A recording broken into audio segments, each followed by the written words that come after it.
Hey everyone, it's Jason.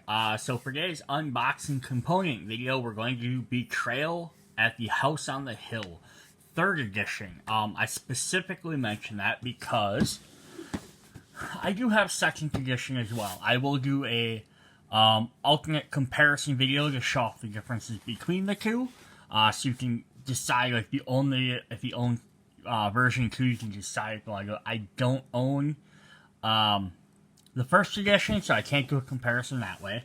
But this video is just going to focus on what's in 3rd edition. So if you see this at the store, you're going to know what's in it. And then, like I said, I will do a 2nd video doing a comparison between the two, so you can decide whether it's worth picking up the 3rd edition if you already have the 2nd edition. So during this video, I won't do any talking about what's in the original. So what is Betrayal at the House on the Hill? It is a semi-co-op versus haunted house type game. I flip the box over or not. I'm afraid stuff will fall out. So the simplest way to describe it is what you're doing is as you're going through, you're playing as a group of characters. Each player takes a character. You go through this house and you're exploring different rooms. There's 3 different levels. There's the main floor, the upper floor, and the basement. And as you go through, you move each tile. You go through doorway. You'll actually add a new room to the game. So you're building the house. So every time you play, the house is going to be slightly different. And there's only so many tiles. So you're going to come across the same tiles. There's certain ones that can go in any location. Some that can only go on the upper floor. Some that can only go in the basement. So I mean, there's only going to be so many different things. But the overall thing is that after a certain point in the game, a haunt is going to happen. And that's the big part of the game. So when it first starts off, everyone that's playing is kind of on the same team. You're just exploring, trying to figure out stuff. First going on. Then a haunt happens, and at that point, the game dramatically changes. Now you have an actual end goal. And it could be a bunch of different stuff. There's actually 50 different missions or stories in the game. So there's plenty of different stuff you can do. So you got a bunch of different books here. We have the traitor stones. Usually one person becomes the traitor. And basically they become the bad guy of the story. So, and then everyone's against them. And, they could be anything from, it could be, all of a sudden one of your players is revealed to be a serial killer, and he's trying to kill you. Or it could be, he's been a mad scientist that's been, this whole time, been trying to get you guys together to perform experiments on you. He's a vampire. It could be a bunch of different things. Like I said, there's 50 different ones in here, and they're all based on, what you draw at a certain time and what certain point you draw it. So the chances, so you're not playing, story 1, story 2, story 3. You're doing a random one every time, but the chances, until you start probably playing, 30, 40 of them, you're probably not going to run into the same one over and over. But yeah, that's the basis of the game. And you get different cards, different tokens. So we're going to kind of look at the rule book here. Yes, it says, object of the game. Before the haunt begins, explore the house, strengthen your explorers. After the haunt begins, be the first player to meet your side's victory condition, either as the hero or as the traitor. And there's a bunch of really nice stuff. This is a nicely laid out book, table of contents explaining how everything does. Different events and symbols that are used throughout the game. This is actually really fun. So it's if you're new to the game, here's how this basically works. So it's I'm going to read right here. The game unfolds in 2 parts. The first part, players play as the same team, cooperate exploring the house. As you proceed, you'll place new tiles to represent new rooms. Whether you discover a room, you'll also draw a card. Represents one of the various events, items, or omens to be found in the house. You might even find a first aid kit or a mysterious idol, or you might encounter something completely more bizarre. You create your own house to explore. Once you've explored enough houses, the second part of the game begins with a haunt. There are 50 unique haunts, so there's a lot of spookiness in your future. At the start of the haunt, players may no longer be on the same team. Typically, most of the players will be heroes, well, one will become the traitor. Each team has its own haunt book, which provides special actions to describe what the team must do. As the teams race to complete their goals, fight the evils working in the house, while the traitor will work to sabotage them. That's just also super fun about this, is the traitor gets a guide, which basically tells them what to do.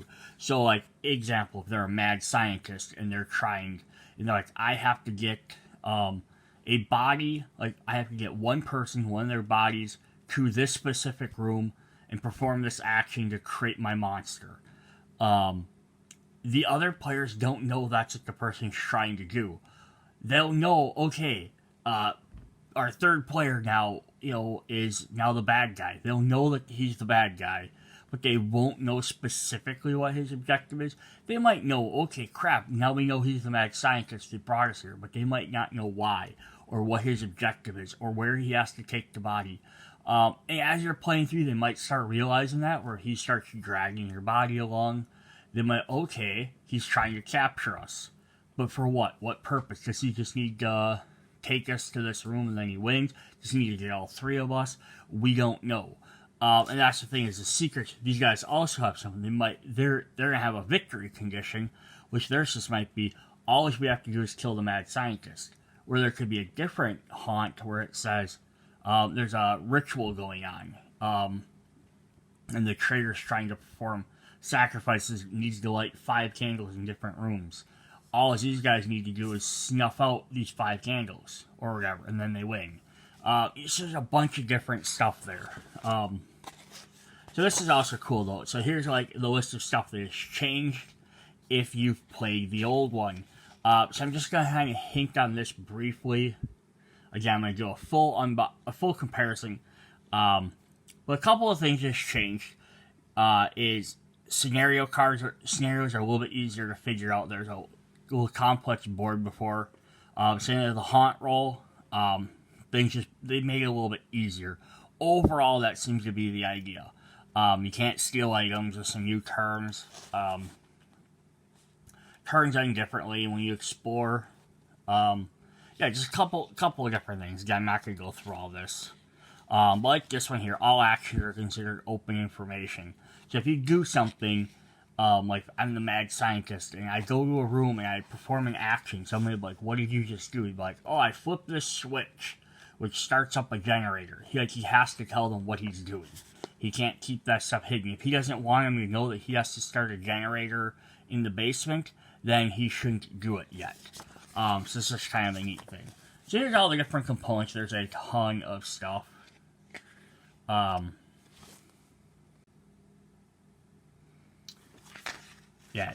Character boards, different cards, all these other, a ton of different tokens. There's some game setup. Game setup is very, very easy.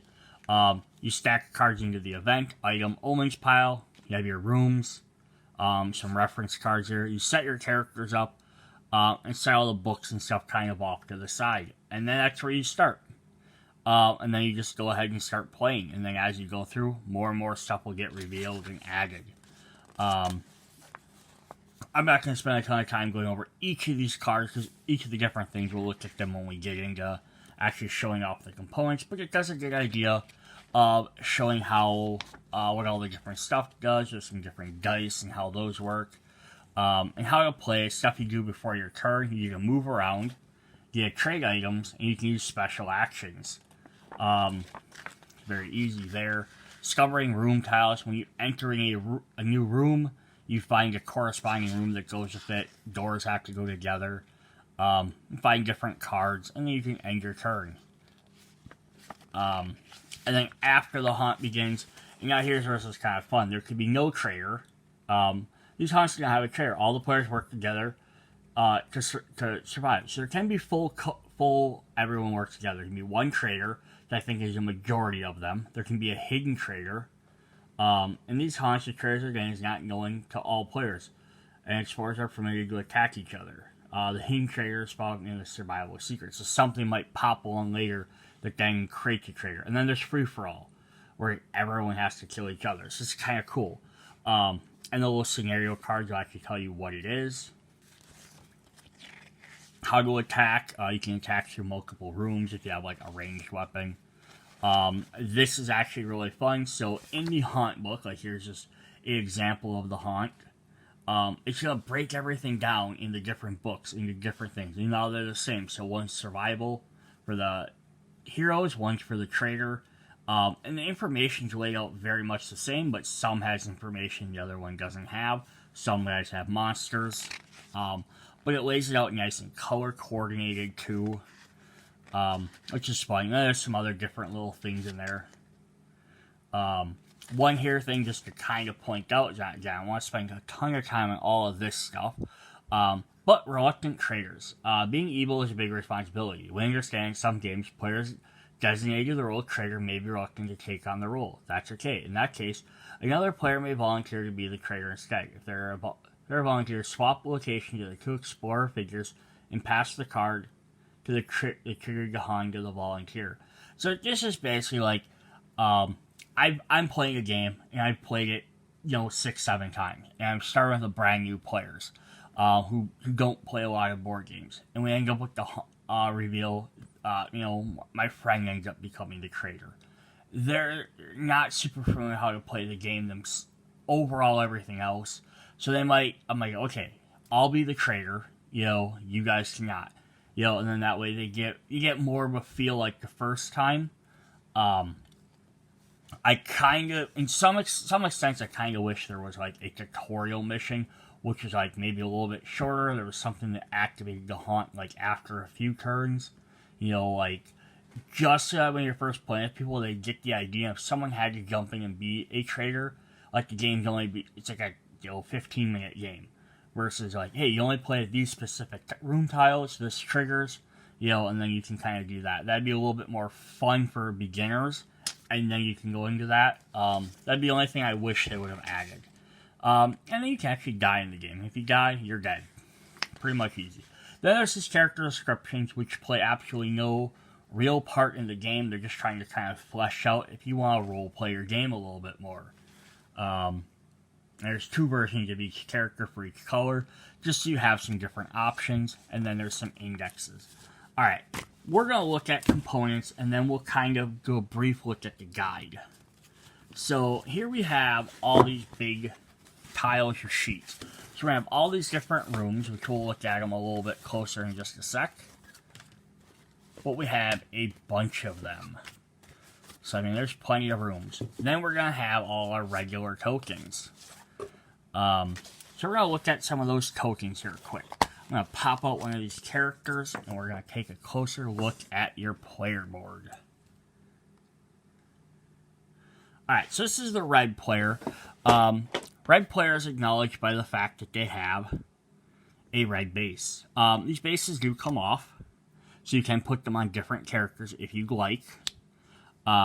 So even though, like, this guy is supposed to be the red guy, you could put the red one on a different character if someone really likes, that or whatnot. And they're just kind of like little generic figures. So we got a red guy there. So this particular one, his name is Joseph Broseph Hooper. I'm not going to read through all their different stuff. The birthdays are supposed to play into a thing of that. But again, this is kind of more if you want to do like a role-playing, which makes the game more fun, versus just like, oh, I'm just playing. I mean, you could play yourself if you want, but if you kind of role-play as this guy, oh, this is a 25-year-old kind of like jockey guy, you kind of get into that role, like, what would he do? But here we have different stats. We have physical stats, might and speed, and we have mental stats, knowledge and sanity.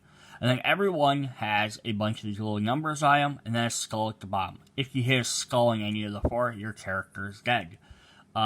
They have a little red one at the end, which is critical, which means you're almost dead. And the little green number means that's a starting position. So, Joseph here starts with 5 might. So he can perform, like, might's going to be like his attacking. His speed, which is how much he can move. He can move 4 spaces at a time. And then his sanity and knowledge. Knowledge is usually used for solving puzzles, and sanity is used for dealing with horrors. And now, even though they all have the same stats, you can see it's 8, 8, 7, 6, 5, 4, 4, 4. So, like, his attack is not going to drop very much throughout the game. So, like, you know, but his knowledge is not very high either. His knowledge, like, ends at 2 and never goes higher than 6. So he's not going to do a lot of knowledge stuff, but he's going to do a lot of might. He's pretty fast overall, but he gets weaker towards the end. As a comparison here, we have Aniga. So, like, we look at her might.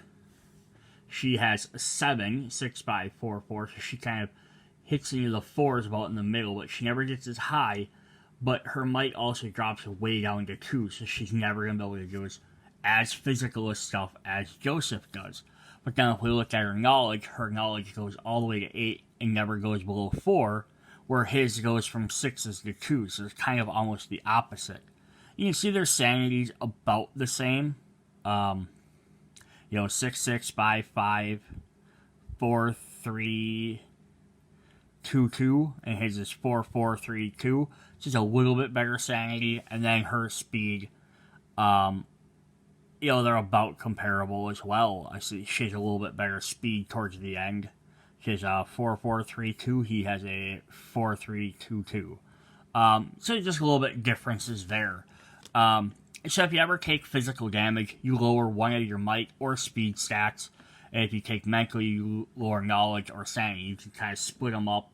Because basically, if you lose one, you are dead. Now, I haven't opened the tokens yet, so I'm going to open these. We're going to get these little swords, which are kind of neat. And then they should pop into here. I haven't done this yet, so I'm not for sure how these all work. I'm trying not to break this, sorry.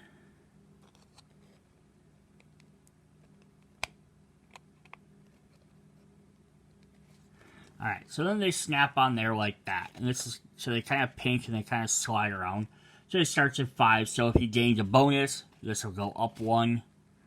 And then now he has 6 points, but if he takes damage, it goes back down. And these just kind of keep track of these. And these stay on there pretty well, which is kind of nice. They're easy to grab. Alright, so I'm going to flip them. I'm not going to attack all of them, but we have a bunch of those for all of the different characters.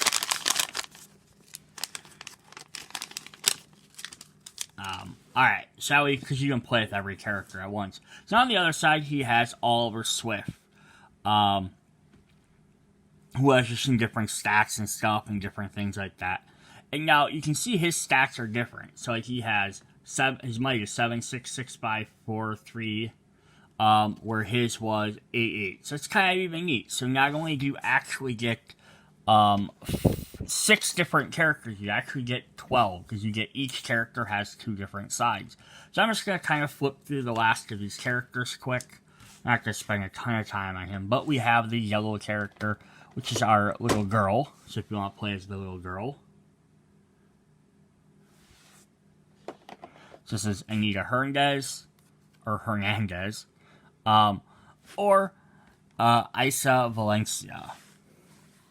They're, again, have different little stats, which is kind of fun.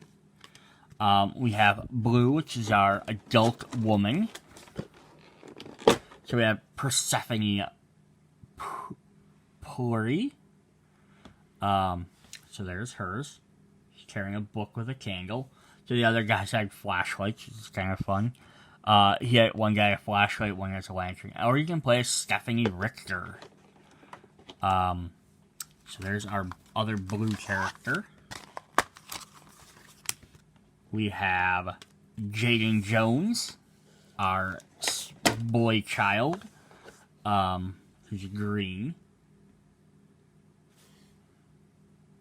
The models aren't bad. I mean, they're not super detailed or anything, but they don't really need to be. Or he can be Sammy Angler. Can play our adult male, who is Dan Nigen, MD.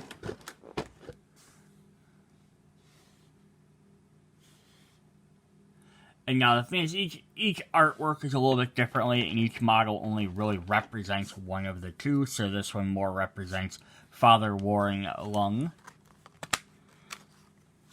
And then our final character is the purple one, which is Michelle Monroe, so I think she's like the teenager. So you have 2 kids, you have 2 teenagers, and you have 2 adults. Is basically how this runs. Or a Brittany, beatbox bowing. So that is our different characters we're going to get. Alright. Then some other tokens we're going to get. We're going to get these numbers, which can be used for various things throughout the game. So I'm not going to pop all those out, but they're blank on the back. They might be used for different haunts. Then we're going to get a bunch of other tokens. We have like might, sanity, knowledge, speed tokens. We have some fire, blood, portals, traps. There's a contract. There's a blessing. Heroes on this tile roll 1 dice on trait checks. We have 2 secret passages. This tile leads to the tile with the other secret passage token. We have like a holy crest. And then on the back, so some of these are different. The secret passage are the same. But now we have food. We have some videotapes. We have a nest. And then the back are traits, so that those are all random. And then this is an altar instead of a contract. Again, these are all just different things that are going to be used during the haunts. Like, normally they're probably not used. We also get little character tiles, so that way if for some reason, like, someone's not on the board or whatever, you can use them. There's some hidden tokens. You may not be attacked. You do not count as an obstacle. Some light switches. Small monster tokens, each with numbers, so 1 through 20. That way, if something tells you you have to have you're using a monster, you can put this on the board. Any rule book will tell you, like the trader tome or whatever will tell you what that monster is. But that way, you can like, monster 1 is this, monster 2 is that. And you actually can just look at the number quick and see which one it's supposed to be if you have to check for things. There's some obstacles. It costs 2 to move or leave this tile. Then there's some actual, like, other bigger monsters, like a werewolf, or vampire, giant hair monster, ghost shark, giant wasp, jack spirit. Just some other different stuff you're going to have to fight, so kind of a little spoiler there. There's the haunt track. So this is actually, you keep track of every time you draw an omen card, you roll for the haunt. And as long as if it's higher than what your number is here, then you start the haunt. So that's also kind of fun, because the haunt can, if you roll really bad, the haunt can begin really early. You roll pretty bad, it's going to always go after 10 omens regardless. But yeah, you can end up activating on turn 3 if you have a terrible roll. Then on the back here, we got some other stuff. We just got some stunned tokens for the monsters, off switches, stunned on all those, the other pictures for the characters, and some searched icons. Speaking of rolling, we are going to get a bunch of dice here. So these dice are either blank, 1 pip, or 2 pips. And there's two of each. 2 pips, 2 1 pips, and 2 blank sides. So when you're rolling, you're gonna roll for every omen that's out. So, like for example, if you've drawn 2 omens, you're gonna roll 2 dice, and now you have to try and get under 2. So if I roll 2, I got 2, so I have to check if ties break or not. But I might be fine. But that's the thing, though, is the more and more you go, it's up to when you're up to 5. Now you're rolling 5 dice. The chance you're going to get it's a lot higher. I mean, you could get lucky and keep rolling blanks, and you could elevate a 10, and it's going to activate no matter what.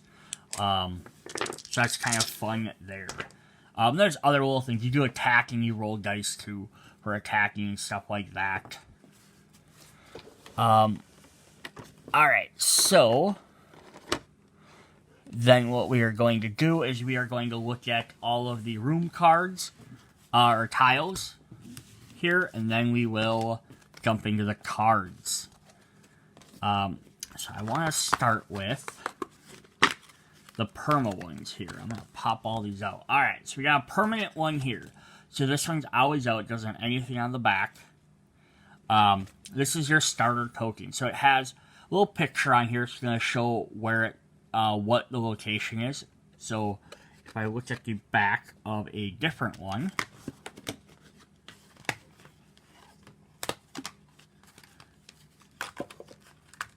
I'm going to stop and pop all these out. So we have like ground and basement.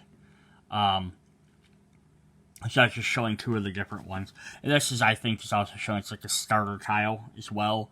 So we have a ground floor, the hallway, and the entrance. So you're going to start here in the entrance, and then you're going to move to the hallway, or you can move upstairs. So the upstairs says leads to the upper landing, and this one says leads to the secret stairs.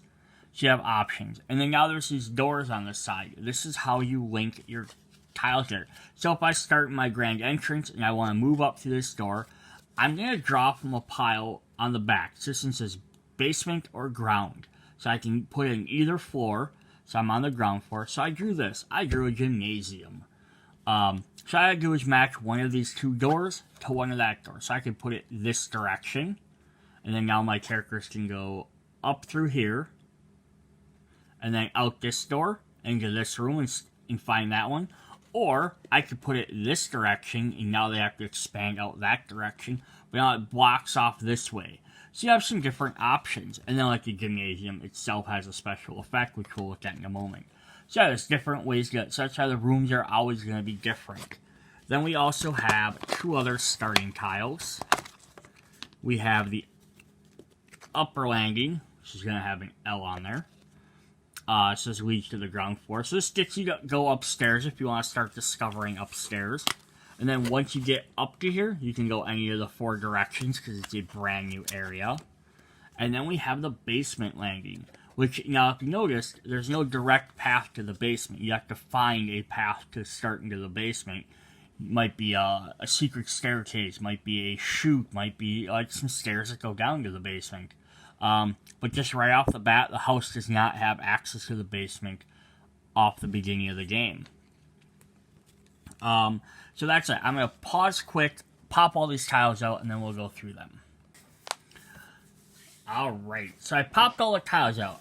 Just as a precaution, if you are getting this, just to watch when you're popping the tiles out, because they kind of stick to these a little bit, and if, like, you're yanking them out too hard, or like you tear some of this, you might tear some of the back off, something which then it's not like it doesn't make it unplayable, it's just you might wreck part of the artwork on the front or back. But the other part is also, like, if you make noticeable marks on the back side especially, you're going to be able to tell which tile that always is. Oh, that one there, like, just as a slight example, this one now has a little slight bent corner. So I'm always going to know that I can always know this is the bloody room if I just look for the one with the bent corner. I mean, it shouldn't make that big of a difference because you're generally not ever looking for, rarely ever probably looking for a specific room unless you're into the haunt. But even still, you're always just drawing from the top card of the deck. You just want to be careful not to wreck your cards for that reason. Alright.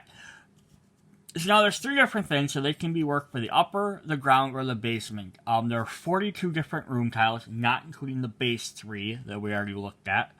So we got 2 of them that'll work for the upper, basement, or ground. So these ones will go for any of the 3.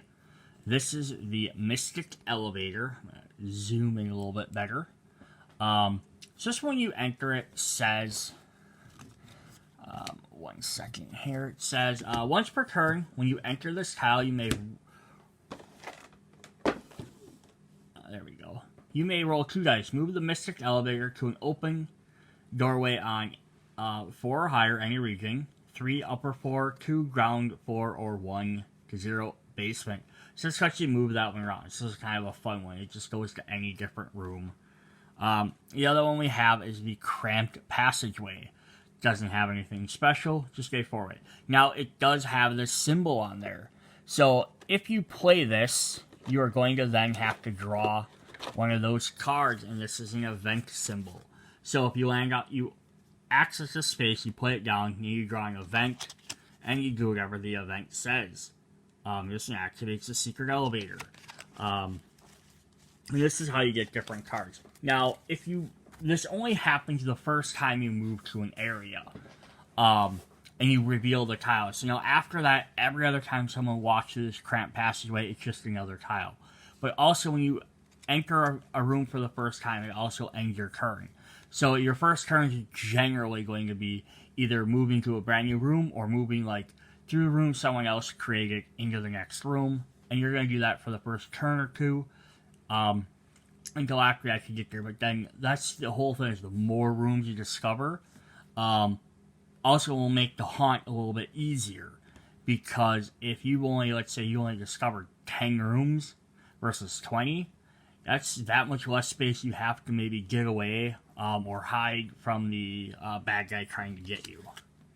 Alright, so now we're going to look at ground floor only cards. There's 9 of those. So these are only on the ground floor. We have the larder. When you discover this tile, gain 1 mic. Just move your mic up 1 space. The laundry chute leads to the basement landing. If you end your turn on this tile, place your explorer on the basement landing. So that's one way to get into there. The laboratory with an event card. Then we have the chapel, which have these will have our omens. So our omens are the bad things that happen. Through this one gets us a dagger, so that's not bad, right? You get an extra dagger to use. And we'll look at these a little bit closer. You can pick some with armor, so not always a bad thing. Most of these are sometimes kind of good. But the omens are different things. They're kind of like items. They're gonna then trigger that haunt at some point. So it says when you discover this tile, gain 1 sanity. We have the ballroom, big open room. The kitchen. The dinner room. The graveyard, which leads to the underground cavern. So if you have this, you can get into the underground cavern. And then the conservatory. And like this is like one of them closed off 1 rooms. Alright, so then we're going to look at our ground basement cards. There's only 2 of these. It can only be used on the ground or the basement. One of those is the gymnasium. It says when you discover this, gain 1 speed. And Armory. When you discover this tile, reveal cards from the top of the item deck until you reveal a weapon. Take it and bury the rest. It just means put them back on the bottom of the deck. Then we're going to look at the upper and ground. There's 10 of these. So you can see, like, this kind of sucks, but the artwork on here got shifted off to the side, so there's a big black border. I mean, it's, it's what happens sometimes when you're, creating games. We have the primary bedroom, the specimen room, the salon, the library. You discover this, gain 1 knowledge. Now, that means there's 4 different rooms so far. They'll gain you a point in each room. The winter bedroom, the collapsed room. If you end your turn on this tile, make a speed roll. +5, nothing happens. 4-0, place your explorer on the basement landing and take 1 physical damage. So this is kind of an interesting thing. So like the first time someone plays this tile, they're going to get collapsed and they're going to go through. Then every other time someone comes into this room, they have the option of keep moving through it. Unless they really need to get to the basement, they could take a quick ride down. Junk room. When you discover the tile, place an obstacle token on it. And the obstacle token said you had to, I think, roll to get by. It costs 2 moves to leave this tile. So it doesn't cost the older games, you had to roll to get by this stuff. This just makes it so you have to spend extra move points to get through it. This is probably a room you want to avoid, or you could use to trap enemies. It's kind of fun. We have the guest quarters, the charred room, and the bloody room. The bloody room has an item in it. So the items are going to be the skull there, and they're going to be things like the strange amulet.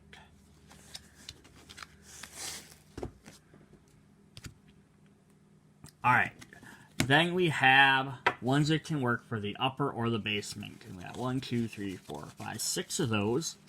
We have the game room, operating theater, soundproof room, the organ room, the nursery, and the crawl space.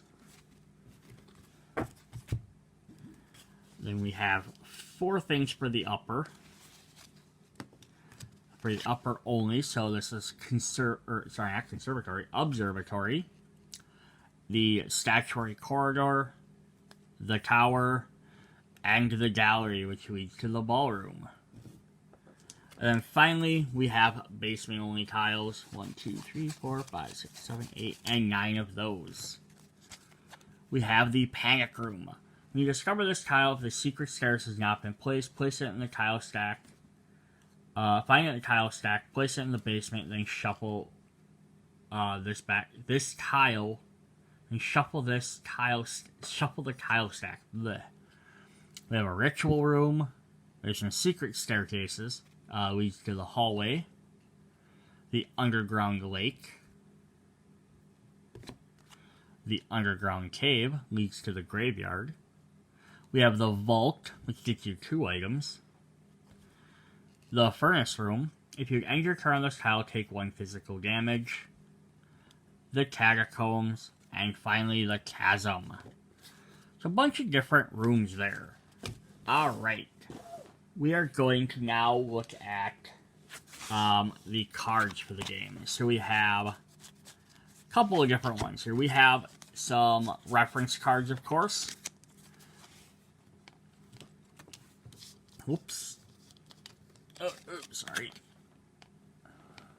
So it's just on your turn. Each player gets one of these reference cards. There's 1, 2, 3, 4, 5, 6 of them, of course. 1 for each player. Yes, you move your explorer, take special actions, trade items, and omens with players, explorers on your tile. Discover new tiles. Find the next tile for reading, place it in an open doorway. If there's a symbol, draw a card. And then before the haunt begins, you cannot die, and your traits cannot go below critical. So even if you take damage from stuff, nothing will happen. Starting the haunt. To make a haunt roll, count the number of omens held by all players, roll that number of dice. On a 5+, the haunt begins. Oh, so they've changed it from the old style. So now it's just on 5+, no matter what. Or you're rolling for each number of dice. So, no, that's right. I think it's the same. Yeah, so so someone has 1 omen, you're probably not going to be able to roll a 5. But by the time they have 2, you're still not going to be able to get it with 2 unless some weird things happen. Because you could roll, you roll 2 dice, you have 2 pips on each, you could get a 4. So by the time there's a 3rd omen, you could easily activate it because you could roll 6. You could also roll 0. But that's going to be the thing. You could have 5 of them, and you could see 5 or 6 omens out. You can still keep rolling 0s and 1s, and not get them. And then consult your scenario to see who will be the traitor. On the back side, they just have for playing the haunt and haunting tips. So there's some different stuff there. Then we have 2 other reference cards. We have the traitor and the monsters. So the traitor reference specifically, your explorer is still in the game, you are the traitor. You're not required to draw event cards when you discover a tile with an event. So you can skip events, which is kind of nice because sometimes they do bad stuff to you. But if you choose to draw one, you have to suffer whatever the consequences are. You do not take damage from tile effects, and the haunt will tile you away. And then there's some monster reference. I'm not going to go over all of this. But it's basically just saying how monsters work. They can move regular, they attack using might unless it says otherwise. So if you're defending, you have to defend with your might stat unless something says otherwise. And just certain things like that. Then we have all these blue cards. So these are our 5 different scenarios. Paranormal investigators, a strange disappearance, for sale, cursed, and a mysterious invitation. So what's different about this is the older game just had like a chart and told you what you're doing. This gives you an idea of kind of what you're trying to do. So if like you want to be paranormal investigators, for this mission, this is what you're going to select, and says you're a ragtag team of paranormal investigators. You're all here because there's something wrong with this house, but what? So now you have an idea of what your characters are going into. So if you're trying to role play, you gotta role play that a little bit even more. Hey, this is what we're doing. And then when we flip this over, it's gonna list how you find your different haunt. So when the haunt activates, whatever the last item was that we drew, or the last omen, I should say, not item. So, like, if I had the armor here, and that's the one I got, and then I rolled, so I rolled the armor, and it activated the haunt, I would do haunt number 47, and then the haunt revealer, so I revealed it, so now I am now the traitor. Whereas instead, let's say I drew the mask, and then I activated the mask, I do haunt number 5, and there are no traitors. So it's kind of neat that you can, it sort of gives you an idea, and that's kind of the theming of that haunt is going to be, is something paranormal.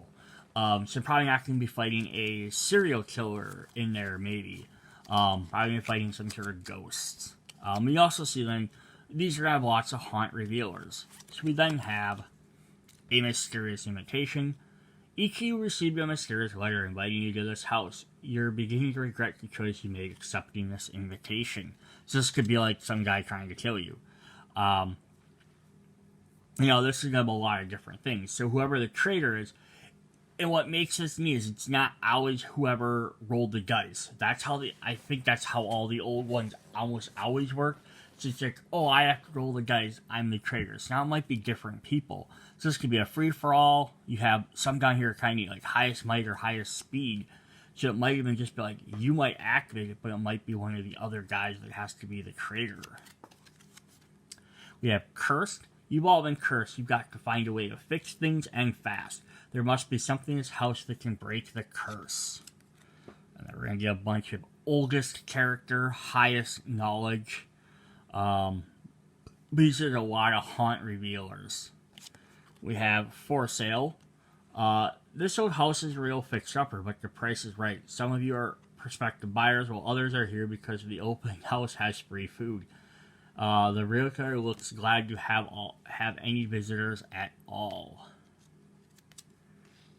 And there we have the left of the haunt revealer. Lowest sanity. No traitor.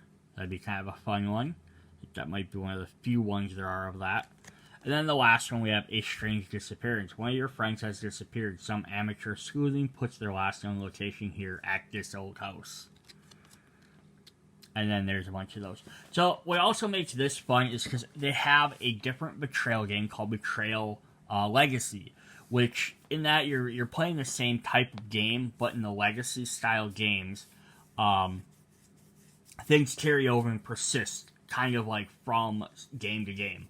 So like you play as if you're playing as one character and you win the game, whether you win as a survivor or you win as a traitor, then the next game you keep that character, or you might be playing as a different version of that character, like an older version. Like, hey, the story takes place 20 years later, so now your character is 20 years older, so you're role playing as a older character. Or it might be, it's 50 years later. You could either have your character be 90, or you could in the background kill them off, and okay, now I'm playing as their 20-year-old kid, or grandkid or something like that. So you're keeping like a family thing. There's stuff you change in the cards, but it adds a lot more role playing to the game because things are carrying over. Like something happens to a tile, you mark cards. So these kind of things sort of like add to that. Like this one is just a one-off game. You're not playing continuous. You're not messing with the board. You're not physically doing any of that stuff like you do in the Legacy games. But still, like this is adding like, oh, we're here because of an invitation, or paranormal investigators. I'm this character. You can kind of act your role, and then when someone takes the haunt, like, oh, now I'm a mad scientist, or I'm a serial killer, or I'm a ghost, like, and they're kind of playing up that role. That can definitely make the game more fun and entertaining versus just rolling dice and playing. Alright, so we're going to look at the item cards. There's a bunch of them. I'm not going to read through all the effects on all of them. Just because otherwise this video is going to be like 2 hours long. But like we have like this is a rabbit's foot.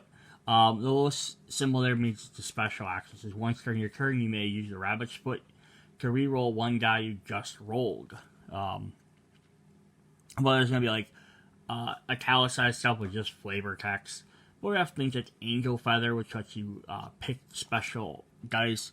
We have Dynamite, which is a weapon. It's really fun to throw it and do some damage. Just keep in mind that you can also hurt everyone, other explorers as well. So whether you're trying to kill someone else as hey, I turn into the traitor and I have the dynamite, or you're like, you know what, we have to kill this guy to win. Sorry, player number 2, but we're sacrificing you. You have a chainsaw, gun, crossbow. And lots of these ranged weapons are nice because you can go through multiple tiles, through doors. The machete. We have a map. Lets you one time go to any tile. A mystical stopwatch. Skeleton key. Necklace of teeth. Leather jacket, which has some extra dice. A brooch. This is kind of neat. So if you take physical or mental damage, you may take this general damage instead, which means you can put it in any stack. You take physical damage, gain sanity.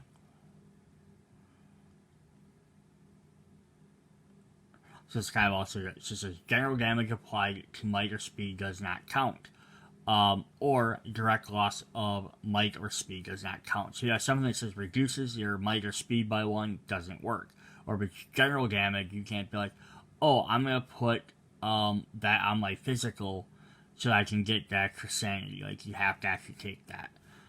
There's some headphones. A flashlight. A magic camera. Make your sanity into your knowledge roll, so that's good. So some of this helps for like trading. Like, you have a character that has really high might, you might want to give them the machete. They have really high sanity or knowledge, you might want to give them a different item so they can use that as a better stack for doing certain things. But the other thing you also have to watch is how much you trade items before the haunt, or who you're like having. You don't want one guy to have like, I have 20 items. Everyone else is like, I have nothing. We've been letting, player A get all the items. Then he becomes the traitor. All of a sudden now you're going to be struggling because now you're going to be fighting against someone that has all these weapons. First aid kit, a mirror, and some strange medicine. There we go. So some different items there. We're going to look at the omens quick, and then we'll look at the events. So the omens are the green ones. We have idle. At the bottom, they're just going to give that reminder. When this card is drawn, make a haunt roll.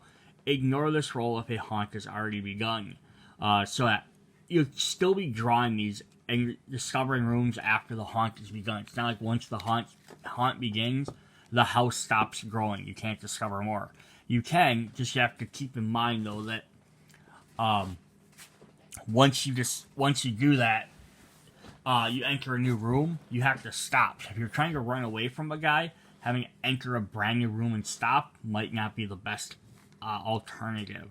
But yeah, there's do some extra different stuff. Here's some armor.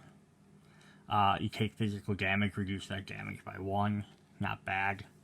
A ring has a bunch of different effects. A dog lets you get some speed rolls. Book, a dagger, a holy symbol, a skull, and a mask. And now, these items, you're like, why aren't you just in the item pile? Because lots of these will end up being during the haunts, they'll end up becoming something different. Like the mask might become like the possessed mask, or the dagger might become the blood ritual dagger, and things like that, or the cursed armor. And that's sort of where they play into that idea. Alright, and then we're going to kind of go quickly. We have the events, and get these are in a different stuff. We have a secret elevator. Place yourself on any tile in a different region. These are really fun too, because you're going to want to read the text on these, so you actually find out, again, adding some more of that depth to the game. So technical difficulties. We have a secret passage. These are little challenges on, like, say cheese. If the haunt has not started, you may make a haunt roll. +5, turn to Haunt 33 in the Traitor's Tome. If the hero has a magic camera, they're the traitor. Otherwise, you are the traitor. Or 0 to 4, draw an item card. If the haunt is started, you choose not to make a haunt roll, draw an item card.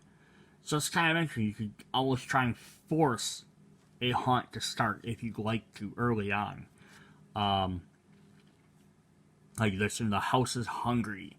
If the haunt is not started, turn to Haunt 12 in the Traitor's Home. Has no traitor, you are now the Haunt Revealer.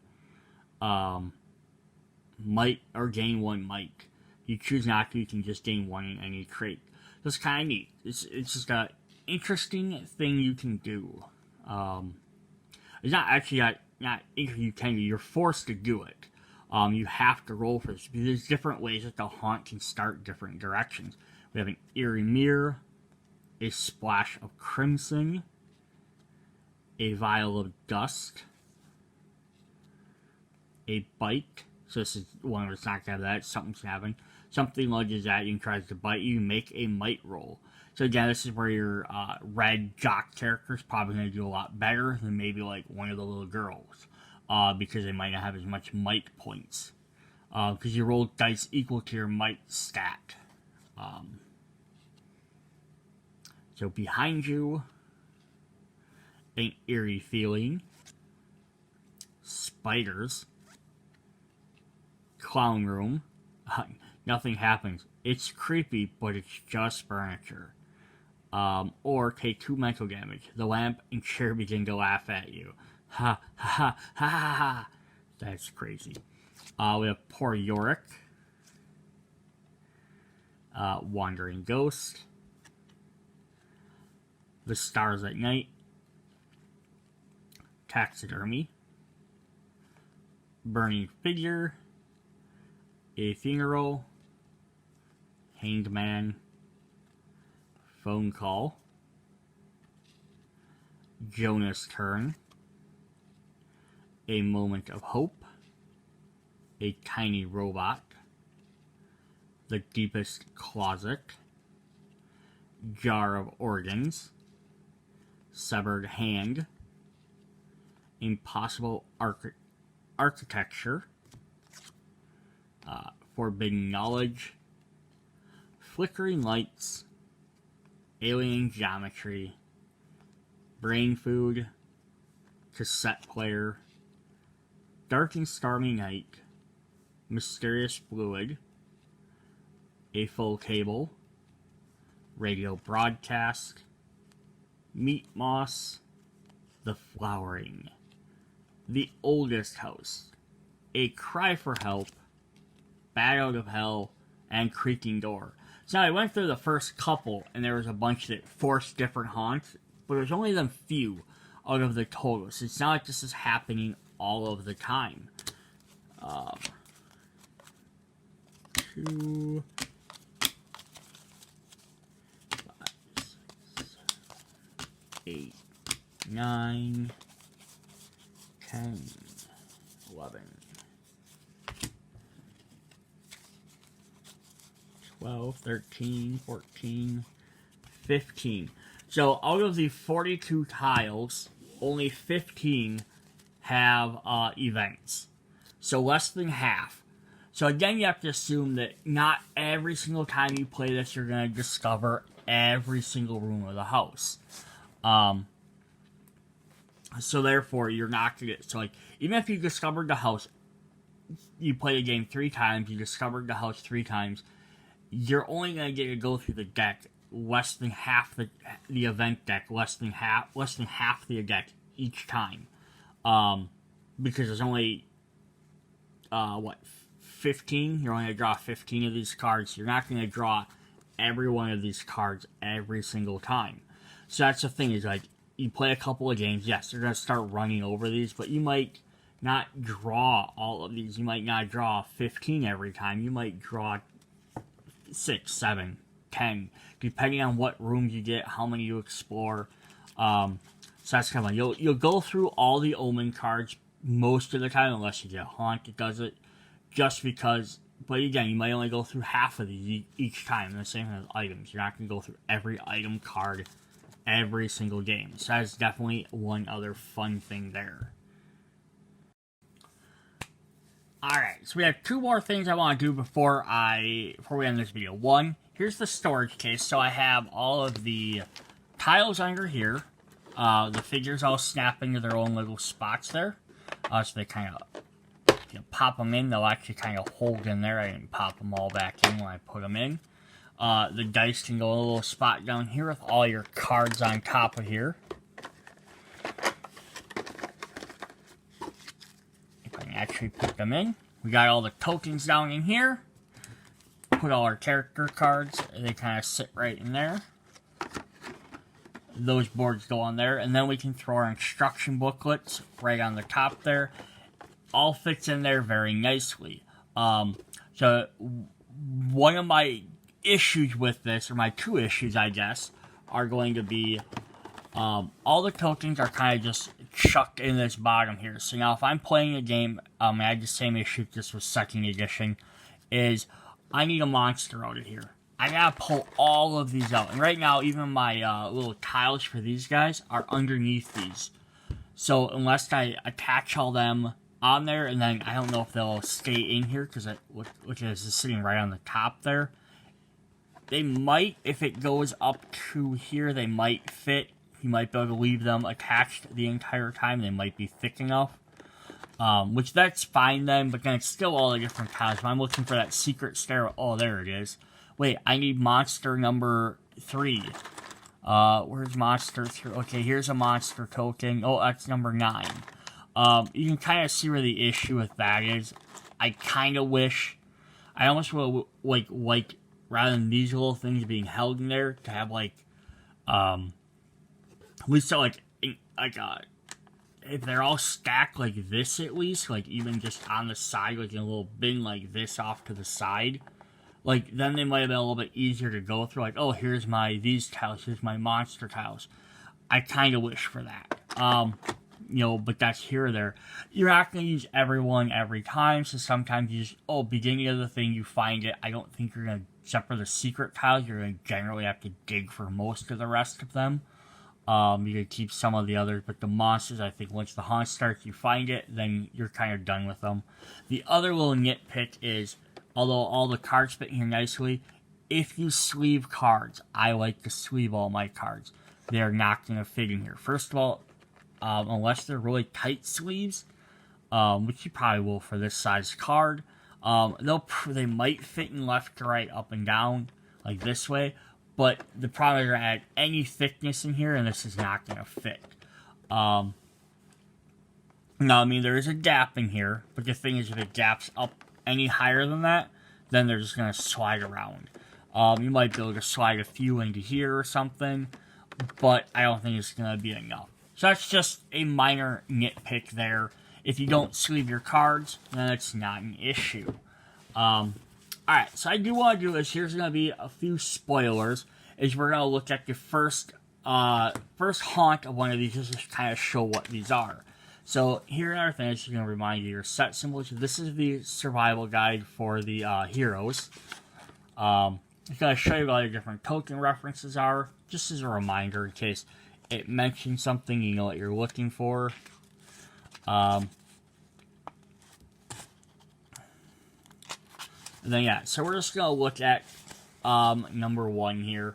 So it's going to have your introduction. Just introduces the stories for both haunts. So it says, the haunts have different for each side. There aren't any rules in this section, but it might be clues as to what the other side is. So it wants both players to read this out loud so you kind of know what's going on. There's a setup, there's no additional setups, and the player to the left of the trailer will take the first turn. There's special actions you can perform. So, like, for example, this one in the stack, like, Corewood to Crimson Jack Returns. So this is actually kind of neat. This is a follow-up to the second edition. I was just going to say, learn about Jack. On the library tile, make a knowledge roll. So you have to find the library. You can find some stuff out. When you are attacked the traitor or attacked by Jack's spirit, If you have knowledge of Jack's token, add 2 to the dice roll. So you actually gain some bonuses for some of this stuff. There's stuff like you can study in the exorcism. You can exercise Jack's spirit. And get some other different stuff. And then when the traitor dies, the traitor places a large monster token on the tile with an omen symbol. This part of the course, that is Jack's spirit. So you have to kill him first. This is what tokens you're going to need if you need any Jack's spirit token. 2 sanity tokens and 2 might tokens for the circle of exorcism. So basically, to pull them tokens out at the beginning, and you shouldn't have to draw any more. So that's why I said digging through that's kind of a pain, but you should only have to do it the one time.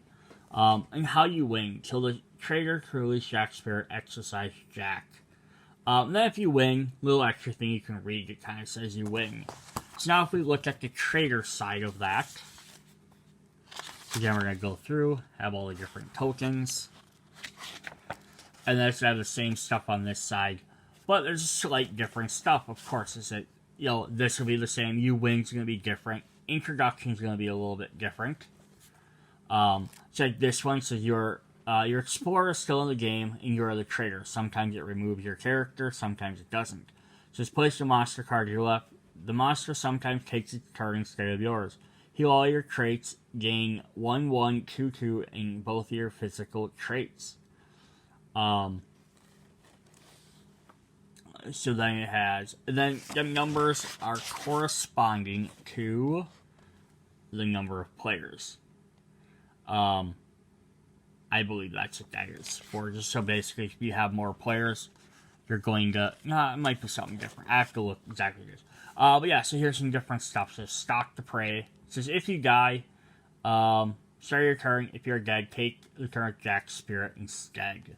So you get to do this in different. Yeah, so it's kind of cool.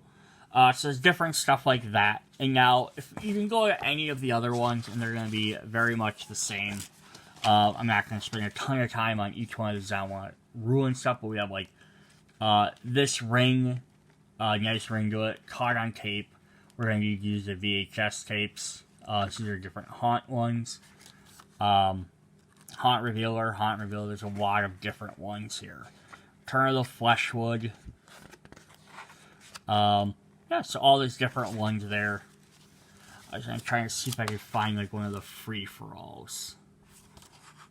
So we have something like this, which is a no traitor one.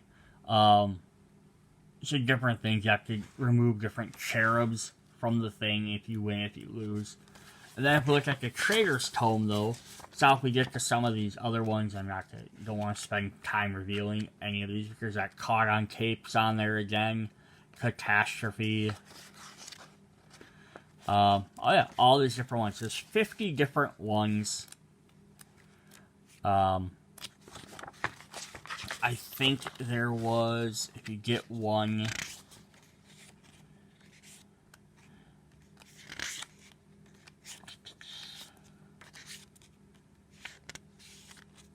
$24, $25, $26.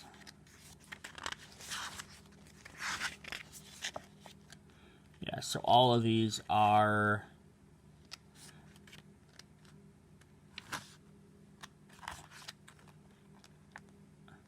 there's a bunch of different stuff in there. Yeah, so definitely cool. There's, again, I don't want to spoil all the different stuff in there. I do wish, however, like, I'm kind of slightly disappointed they're not color-coded like that. That would have been much nicer design. I get this is to help break it down for the book, but just, yeah, having them separated by the colors like that versus just like this. I mean, they're still separated by boxes and stuff, so it's not that hard to figure out, but it would have been a little bit nicer. So that's what that is. So there we go. That is the Betrayal at the House on the Hill. So if you're looking for a Halloween haunted house experience game, definitely fun. Let's say you have all the different 50 different scenarios. The house is changing every time. So I know, yeah, you start playing this too many times, you might run into the same thing over and over.